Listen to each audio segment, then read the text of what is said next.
Oliver, a lot of people in the UK seem pretty angry at Starbucks and some other international corporations about their behavior around tax. Tell us what's happening. So there's been a whole series of hearings in the UK's Public Accounts Committee over the last few weeks, and there's been statements from the Chancellor and the opposition. Everyone's very angry about multinationals paying very low tax rates. Starbucks is a good example. Despite having turnover in the UK of about £300 million, it pays no tax at all because it's loss-making. The argument is that they are arranging their affairs such that they send any taxable profits overseas. In Starbucks' case, it pays a royalty to its parent company worth about 4.7% of its turnover, and that takes a whole lot of profits outside the UK. So there's a lot of people getting very upset, and it's just the sort of time in the cycle when you might expect people to start getting annoyed about this.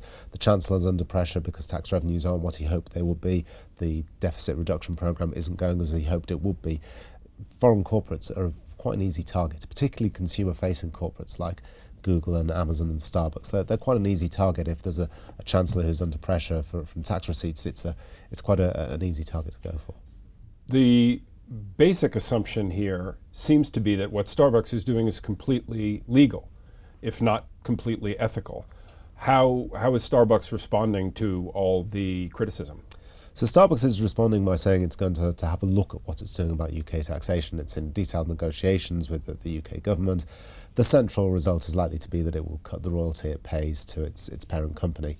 Last year, the royalty it paid was about £25 million, and its operating loss in the UK was about £28 million.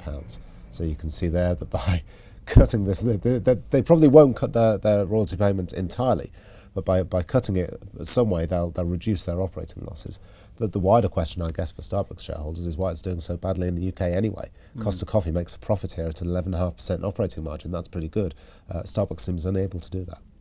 And do we expect other similar actions from other companies, or another stage in the sort of legal or legislative activity, or? Both. I think consumer-facing companies will act, particularly those that have been named. Starbucks has been speaking about what it's going to do. Also, I imagine Amazon and Google, they're the big names in this.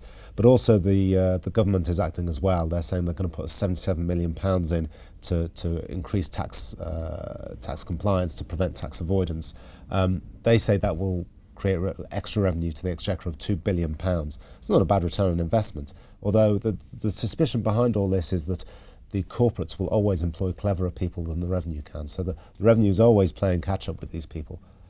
So it sounds like we're going to be hearing more about this story until the cycle turns up, prosperity returns, and we have happier things to think about. Thank you, Oliver.